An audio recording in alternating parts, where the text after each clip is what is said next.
Welcome, everybody, and hello. This is another episode of Coffee with Campus Consultancy, and today we're talking about life living in student residence and student accommodation. We've got three wonderful guests for you today, and our first guest, Anastasiia, Kuleshova. Lovely to have you here, and welcome to Coffee with Campus Consultancy. How are you?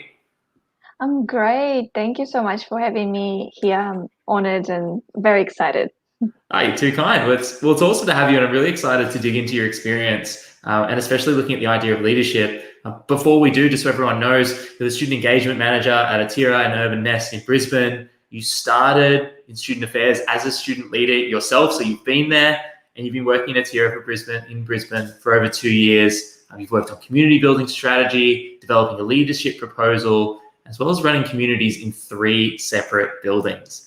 So for someone who has a lot of experience in this space, Anastasiia, I'd love to start off and talk a little bit about leadership. Why does it matter in student residence to have student leaders?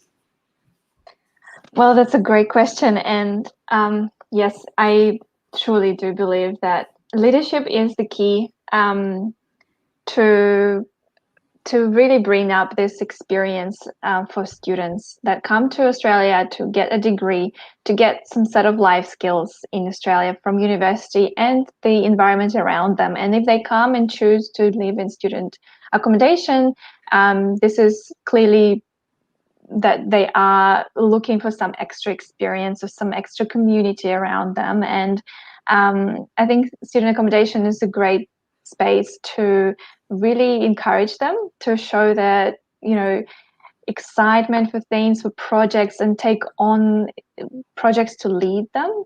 And some of the ways to do it is as student ambassadors or res life representatives, depending how the companies call them. But I think they all are student leaders in the first place, and they all have a chance to bring projects on board, also involve other students in some events, as well as develop their own life skills and their leadership styles, which is, I think, is so important.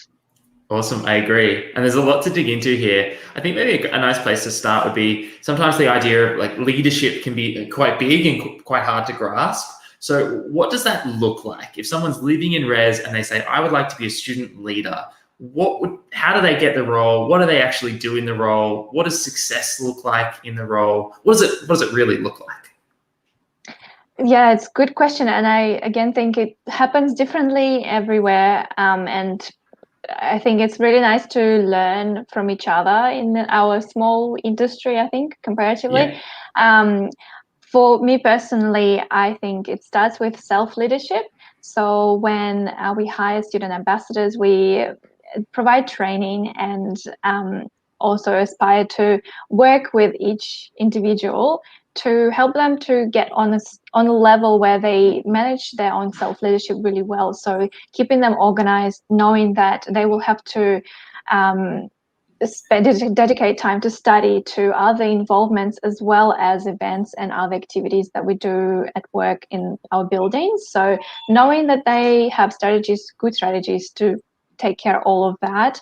And then moving on to more exciting things like running projects with our students. And all I do is sort of encourage them, and we sit down, we go through the plan, and we sort of build a little checklist of what they can do and what they can achieve day by day or week by week to bring the project alive. And sometimes we work in teams. We do have weekly or monthly events that we do on a regular basis that they also need to take in consideration when they plan for their weeks and for sure. And so when we're looking at those events, let's say that you've got some student leaders, you put up a form, they put their hand up to be an ambassador, they get some training. I'd love to know why that's beneficial. From your experience as a student leader and now working with them, how does it help the student to be a student leader, and how does it help the residents? What's like the business case for why residents should invest the time and money and resources in having great student leaders?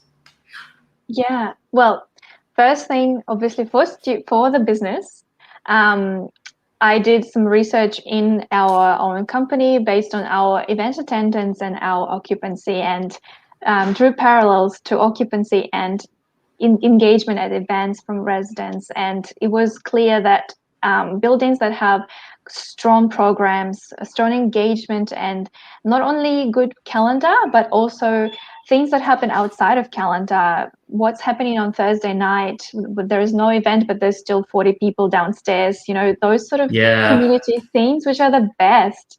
That really does correlate to their occupancy of the buildings, because those people choose to stay for more than one semester or more than 1 year in their homes with their friends. So that's a huge factor why we should have. And just to underline that, so you're saying from your own, like the data, not just a feeling, but you've got the data, you've seen it, you've measured it, you've compared places that have student leaders and don't, and there is a correlation between more student leaders and higher occupancy rates.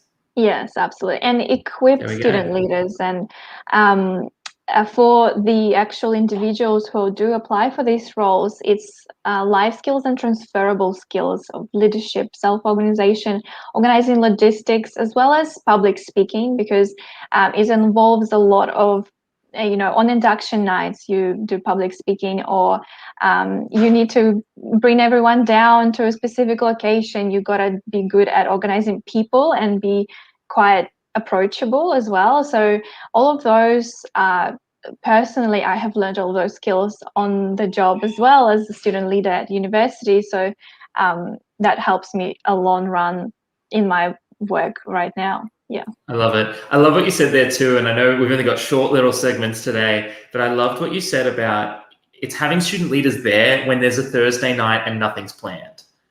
Giving people the skills in project management and communication and confidence so that they can start a ping pong tournament, so they can cook a meal for people, so they can take people out and not just be enthusiastic, but be safe and make a plan and know what to do if something goes wrong. I think there's so much value in having those people just living within your communities. Yes. Oh, I love seeing that all the time. Yeah. I love it. I want to finish off with today, and I could ask you, I'm a data nerd, so I could quiz you for hours. And I know we've spoken before about some of this, but for the sake of time, I want to finish off with a quick fill in the blank. So from your perspective, having been a student leader, being a leader in community, taking the initiative, and seeing lots of students step up into their own leadership journey, what does being a great leader mean to you? I think listening and being a good listener, because I think the leader is not necessarily the person with a solution, but it's the person who listens to others who might have a solution. And leaders usually embrace others and bring them up. And that's what I always suggest to student ambassadors as well, to read the room, see who else is enthusiastic as they are, to help them throughout the events. And I apply that to myself all the time to make sure I am listening. I like it. And likewise, I always say that when you speak, you only hear yourself, and when you listen, you hear everybody else. And there's so much more value in that. Anastasiia, it's been absolutely awesome catching up and chatting again. Thank you for coming on. I really appreciate your time. We'll speak with you soon. Thank you so much for this time. Awesome. Bye. There we have it. Our first of 3 speakers today with experience as a student, but also living and working in student resident and student accommodation. So whether you're looking at this from a student perspective of why should I put my hand up to be a student leader, or how do I get the most as a student leader, you heard there the transferable skills, the benefit to the community, and how that translates into career prospects. Also, if you're working in residence, if you're from CEO down to staff level in a junior role, there's clear business results and outcomes for increased student leaderships in residence proved by the data. If you ever want to talk about this in more detail, I love nerding out on the data. So by all means, let's tee up a chat. But for today, we're going to move on to our second guest, and someone who started off, or maybe not started off their residential leadership community, but kicked it off in a time when I was a student myself, my former RA, James Jimmy Hardiman. How are you, mate? Good, mate. How are you? Very well. Very well. All right, I've just had a headphone malfunction, so hopefully the sound is okay.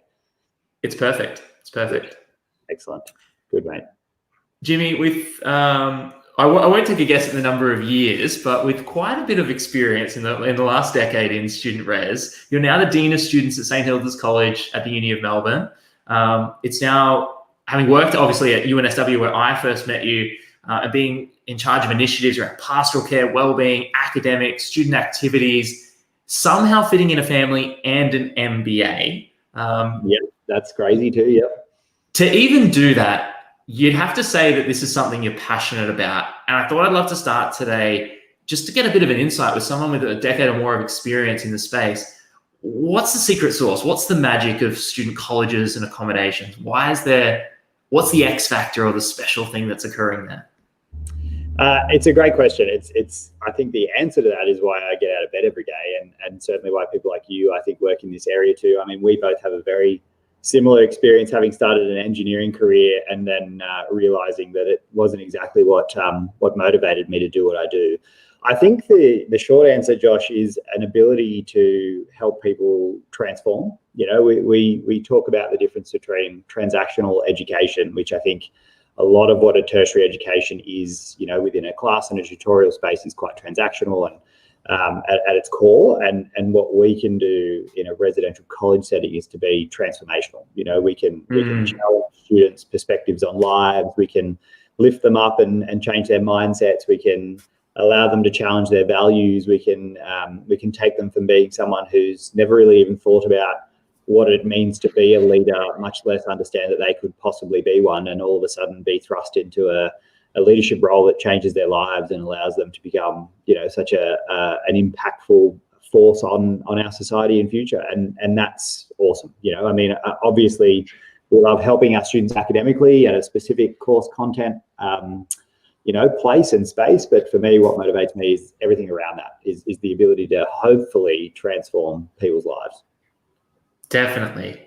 Yeah. And that idea of transformation is the positive of that is it's who you can become. I think some of the reality of that is it can be really hard if people are saying, hey, I grew up under this belief system, but I don't know if that's me, or, you know, I grew up not expressing my gender or sexuality, and now I'm in a space where I feel like I can. I wanted to dig into with you a little bit around the support and the relationships and what goes into that, and how a college or a community can build those really healthy and empowering relationships. Yeah, I mean, I think the word that springs to mind for me is authenticity and authentic connection. So, you know, what's wonderful about the residential space is you actually have the time and opportunity to build authentic relationships with students and get to know them on a deeper level. And that's just critical to it. I mean, to me, I know that some residents don't have, you know, robust live-in staff, but I think that that's an actual critical part in making this work really well, is to be here to, it seems superficial, but to do things like eat meals with the students and be with them and support them on the sideline as they're playing sport, whether they're winning by 5 goals or losing by 5 goals, you know, to be available, frankly, at all hours of the night for people who are potentially struggling and needing a little bit of extra support. And so I think genuinely taking an authentic interest in their life beyond what are you studying and where are you from, and getting to know them on a deeper level. As an individual, I think that's critical. And then as an organization, I think, you know, there's something to be said about how you structure the way you can, you know, offer relationships in a way between staff and students. And I think that a lot is to be said around having a diverse team of people, both from areas of interest and study and expertise, as well as cultural backgrounds, genders, age, I think is a really particular an important one. You know, having a variance of people who are on staff who are really only recent graduates, all the way to me in the middle, somewhere in my middle career, who knows where that's going to head, and then a principal of a college or a head of a college who's, you know, we never use the word old, do we? Use wise these days. Benefits from years of experience. That's right. You know, and being able to offer that diversity of contact and point for any given student who, realistically, I take no offense if an individual student isn't going to be appealed by coming and creating a relationship with a white, middle-aged, heterosexual man. That's okay. And we shouldn't expect every student to want to build those authentic relationships. And I can't be that person for everybody. So having a diverse team who is interested in building authentic relationships, I think, is the tagline, Josh. I love it. Relationships, obviously, is one part. That transformation you touched on, academics. One of the things I love and preach always loudly is what St. Hilda's at Uni Melbourne is doing around wellbeing and the wheel of wellbeing concept and everything that goes into that, beyond just the relationships and beyond just the academics. There's so much more. So I'd love to know from your perspective, Jimmy, in terms of wellbeing, how do you support students in that space, whether it is online, in person, start of the year, throughout the year? How do you think about that? What does that look like? Yeah, it's a big soup, and it's a big challenge to kind of put succinctly and articulately, because there's in 3 minutes, right? Yeah. I know.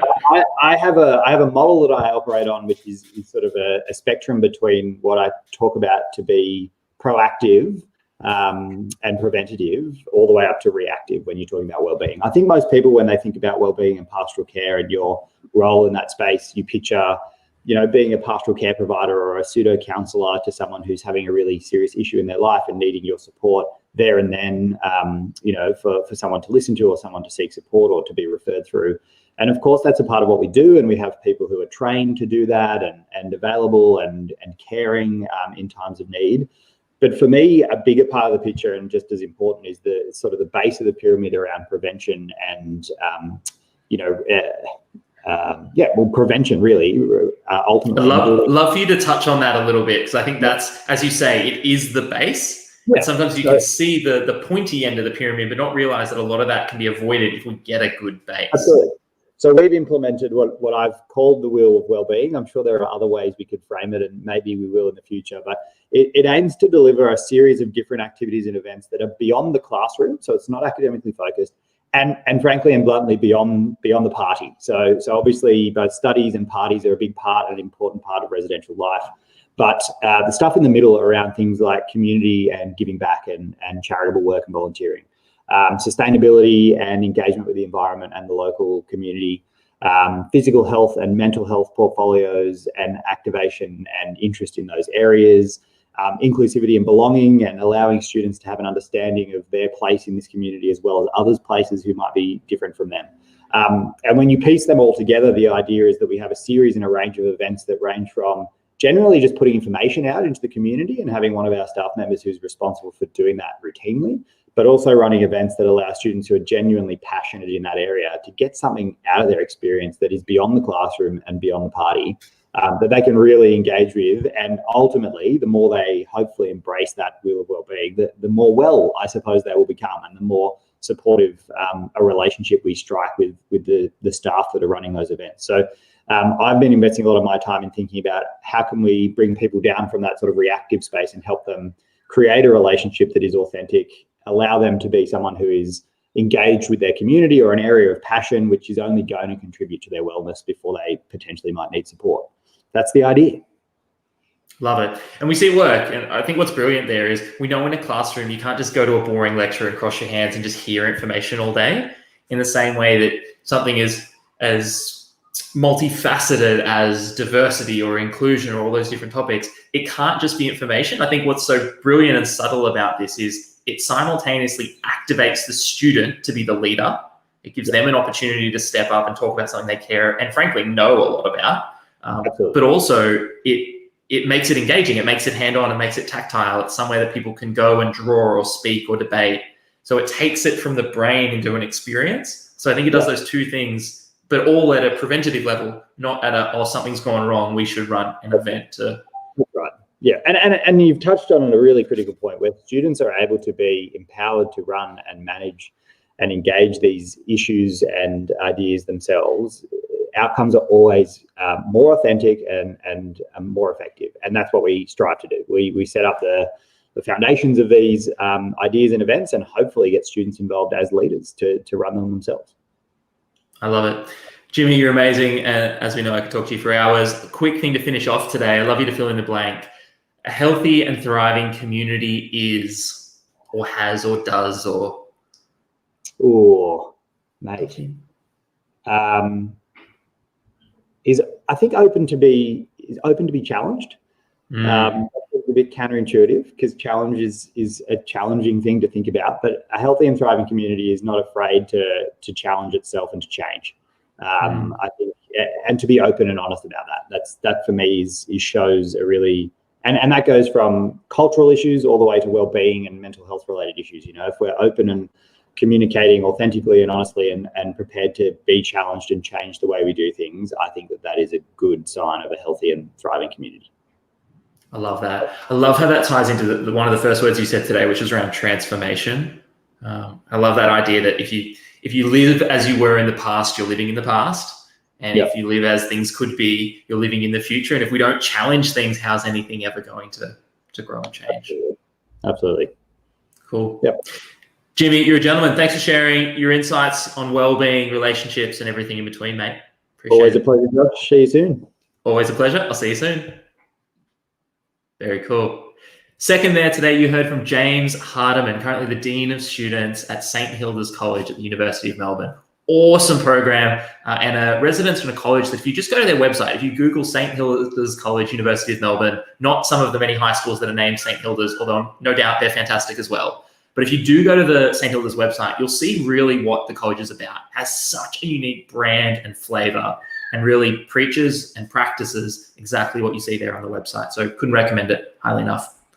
Our third guest for today, really excited to bring on, is Rachel. Hey, Rach, how you doing? Hello, how are you doing? Really well. Really good. well.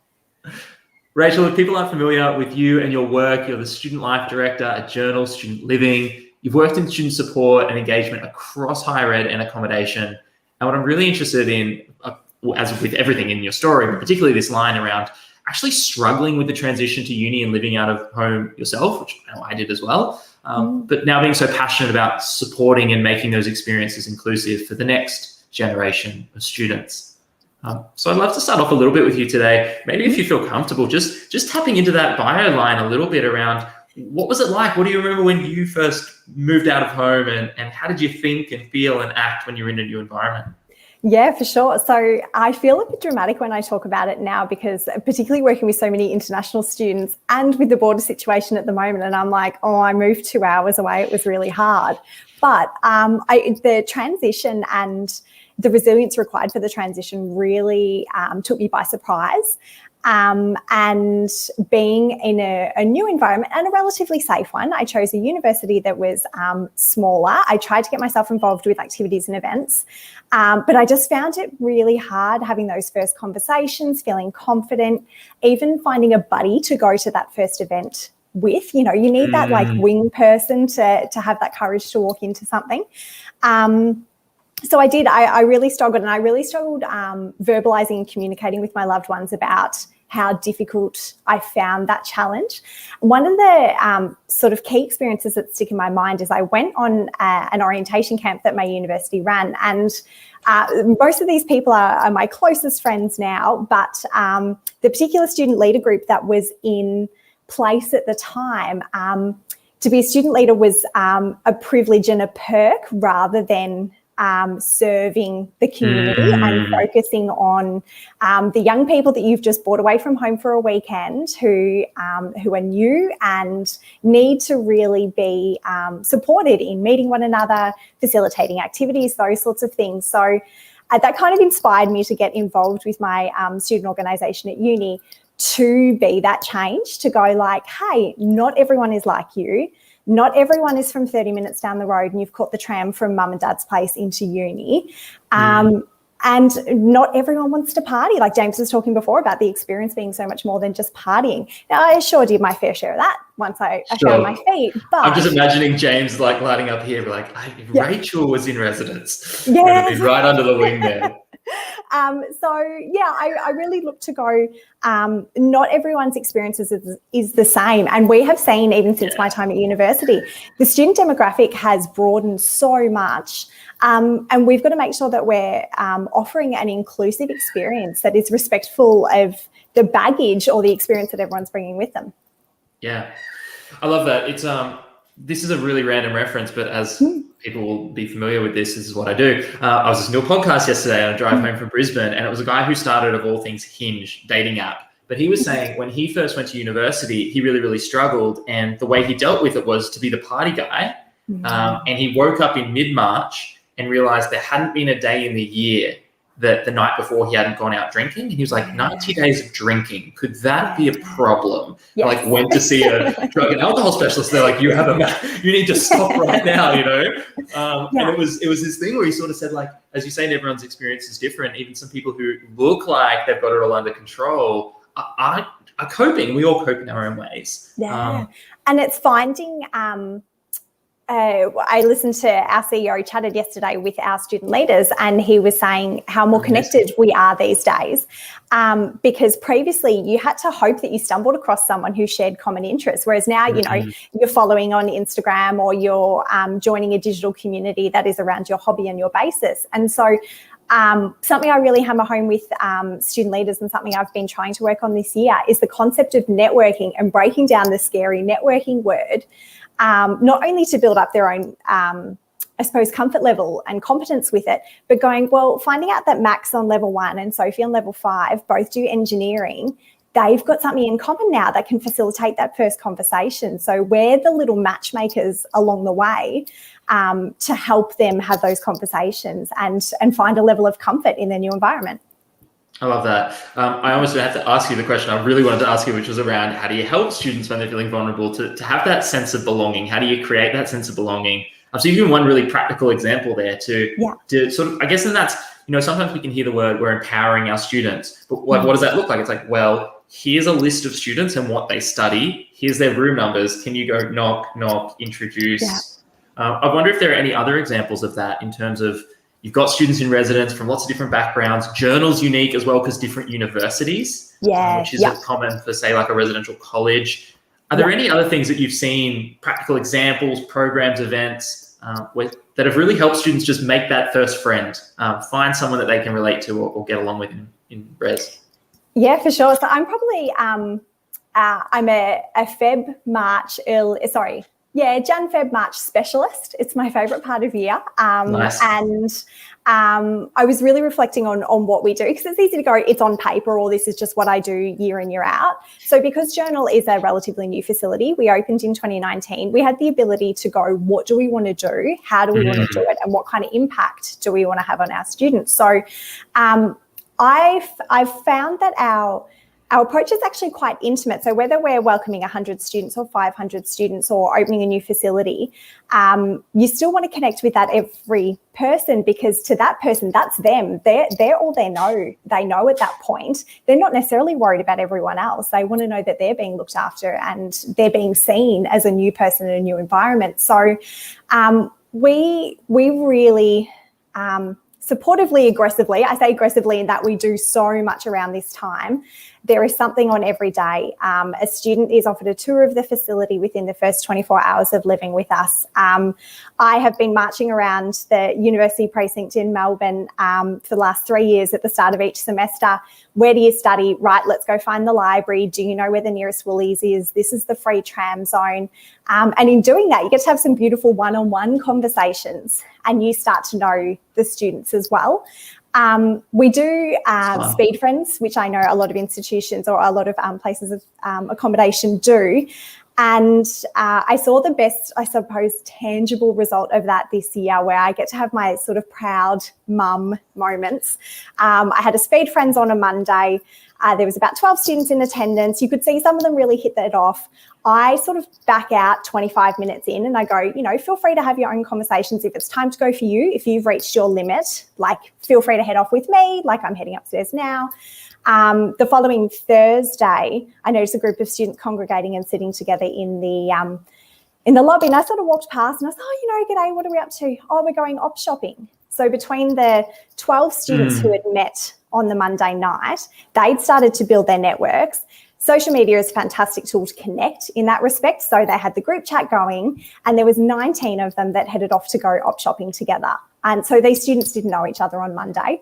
Wow. So I think giving them the tools and the environment and the safe environment to build those connections.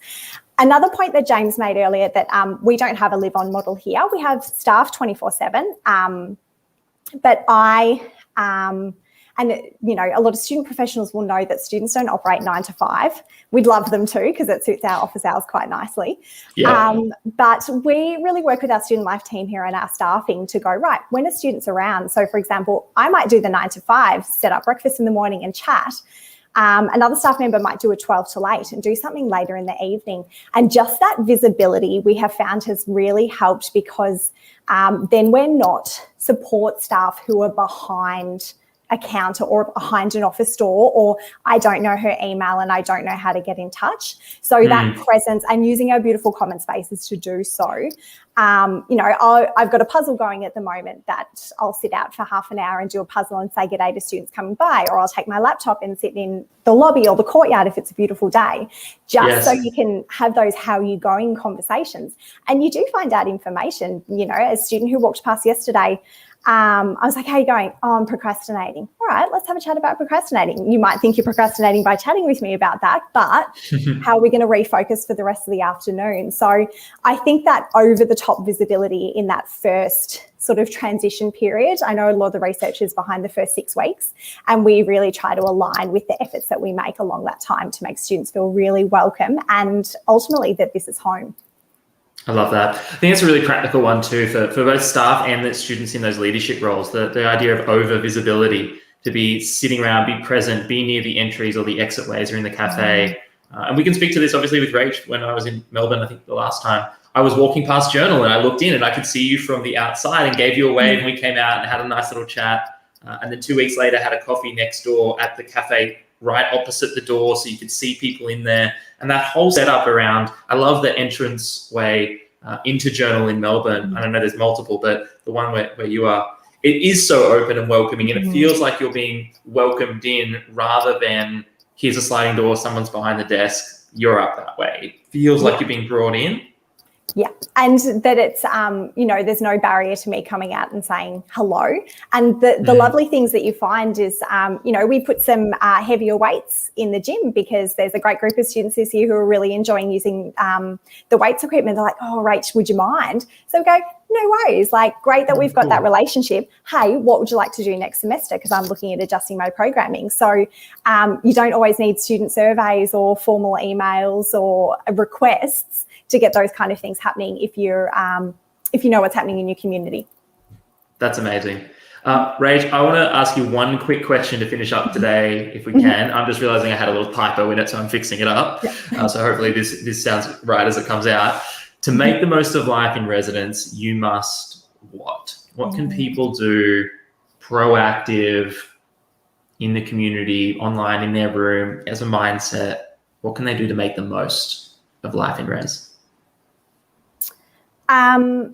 Over research, over Google everything. I remember when I signed up to that first orientation camp, I was at enrollment day, back when you used to go to university to enroll in person. I was there with my money ready to pay because I'd seen it on MySpace. Now I'm showing my age. But I was ready to go. I'd done all of the groundwork. I know that all places of study and accommodations are really being quite proactive with the information they give you about moving in. So do your reading, figure out things. For example, if you were reading and you did our journal induction, it would invite you to download our journal app, which has our student life calendar on it.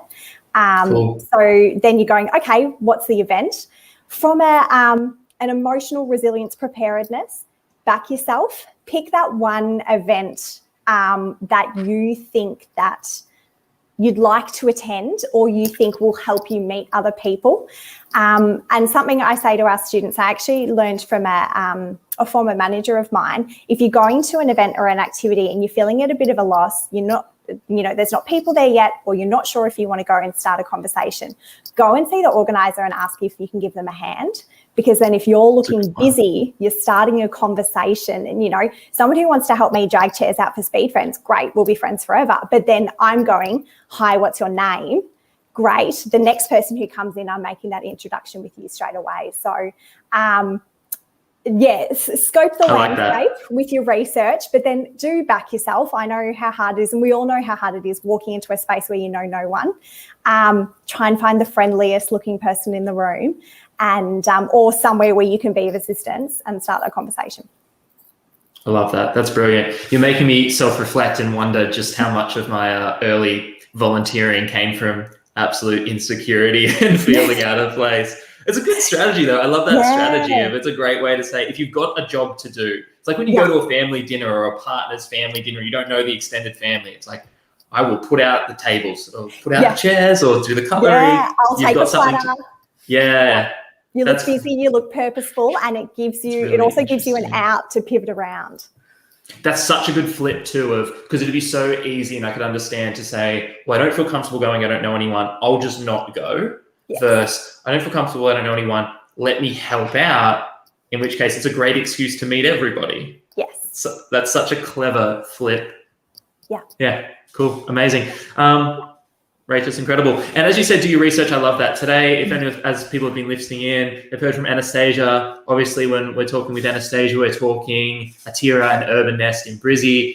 We're speaking both with yourself, Rach, and with James. We're talking about residential colleges and Journal in Melbourne. There are lots of awesome options out there. And just like we said, there's not one event for everyone. There's not one perfect accommodation that fits every person as well. So do your research. If you've enjoyed the guests that you've heard from here today, reach out to the organizations or reach out to them, do a bit of research, see what you find. And hopefully more people will find someone that they love where they can live while they're studying, working and growing.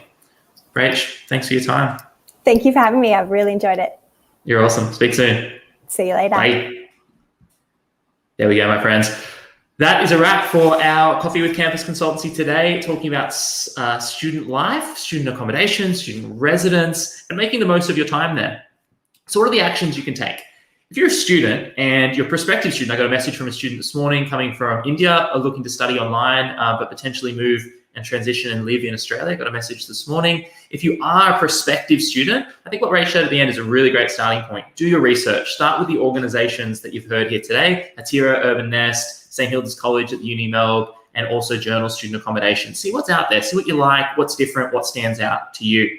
As you're having those conversations as well, if parents are involved or caregivers, or you're considering financial constraints, make sure you do reach out to the institution and get firsthand information on what's new, what's happening next year, what are the opportunities. There are lots of financial support packages as well, which for prospective students is something that I had no idea about when I was a student, that there are actually options for support. So make sure you reach out, tell them your situation, and see if you can find a way to make it work. If you're a current student and you're living in res or have friends in res, or you're in a volunteering role on campus, you heard a lot today about the power of stepping up into leadership roles. I loved what we were hearing early on when we were talking about Anastasiia saying there's a clear correlation between the work you do and the benefit to the institution. So your work really does matter, and they're great for transferable skills. When we're hearing from Jimmy right in the middle there, talking about the power of well-being, holistic support, and what it looks like to do preventative level care at the base of the pyramid, to get in, have your voice heard, and to run something yourself. And finally, if you're someone who is a staff member and you're thinking about, okay, how do we level up these programs? If I'm working or living in res myself, or staff working in res, how do I run some great programs? I think Rach really touched on some awesome stuff there at the end. What does it look like to ask yourself those big picture questions? Imagine your organization was launching for the first time this year. Why do we have student leaders? What's the point? What does success look like? Where do we want to be a year or two from now? And then as we listen to students and speak with them, what do we learn and how can we implement that to real programs that make a difference and get the results that we want? So you've been listening today. Thank you so much for your time. I really appreciate it. On 13th of May, 2021, we'd love to know what you got out of this episode of Coffee with Campus Consultancy.